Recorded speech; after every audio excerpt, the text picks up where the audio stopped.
All right, I did a live today with my sister. Somebody had asked for vegetable beef soup. So, on the vegetable beef soup, we got a cheap chuck roast for $4.99.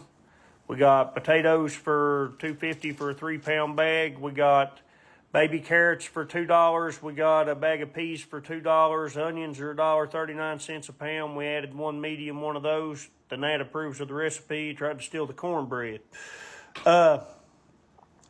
So we browned the meat off, then we added our vegetables. I put in probably about 10 bouillon cubes, salted and peppered, and then I also added quick barley, just something to make it a little more hearty. It's about $2.50 a box. And I added cornstarch at the end to thicken the soup.